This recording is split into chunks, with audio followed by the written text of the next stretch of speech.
Ce matin-là, Sacha arriva à l'école un peu plus tôt que d'habitude. La classe sentait encore le papier propre et les crayons bien taillés. Les chaises étaient rangées, le tableau était vide et la lumière entrait doucement par les grandes fenêtres. Sacha posa son sac et regarda autour de lui. Il aimait ces moments calmes avant que tout ne commence. Très vite, les autres enfants arrivèrent. La classe se remplit de voix, de pas pressés et de rires. La maîtresse posa une grande boîte de feutre sur la table et annonça une activité de dessin.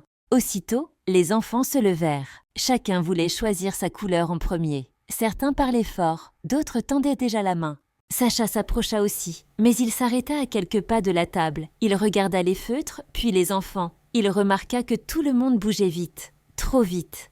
Un feutre tomba par terre, un autre roula sous la table. Personne ne s'en rendit compte. Sacha resta immobile. Il ne savait pas exactement pourquoi, mais il sentit qu'il valait mieux attendre. Il observa. Il vit une petite tache d'encre près du bord de la table. Il vit un enfant hésiter, puis se pousser. Le bruit montait. Quand la maîtresse se retourna, elle vit le désordre. Elle demanda à tout le monde de reculer un peu. Les enfants soupirèrent. Certains étaient frustrés. Sacha, lui, n'avait pas bougé. Il était toujours là, les mains tranquilles. La maîtresse remarqua Sacha. Elle lui sourit et lui demanda ce qu'il attendait. Sacha expliqua calmement qu'il avait vu les feutres tomber et qu'il préférait attendre que tout soit rangé. La maîtresse hocha la tête. Ensemble, ils ramassèrent les feutres et les replacèrent correctement. Cette fois, les enfants s'approchèrent plus doucement. Chacun prit une couleur sans se presser. L'activité commença dans le calme. Les dessins prirent forme. Des maisons, des arbres, des soleils apparurent sur les feuilles. Sacha s'assit et commença à dessiner. Il se sentait bien. Il comprit quelque chose d'important.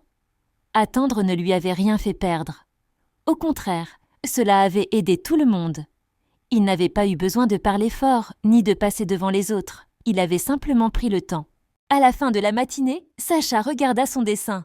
Il sourit. Il savait maintenant que parfois, attendre permet de mieux voir ce qui se passe autour de soi, et que la patience peut rendre les choses plus simples, plus calmes et plus agréables pour tous. Si cette histoire t'a plu, n'oublie pas de t'abonner à la chaîne Câlin des Histoires pour découvrir encore plus de belles histoires pour enfants.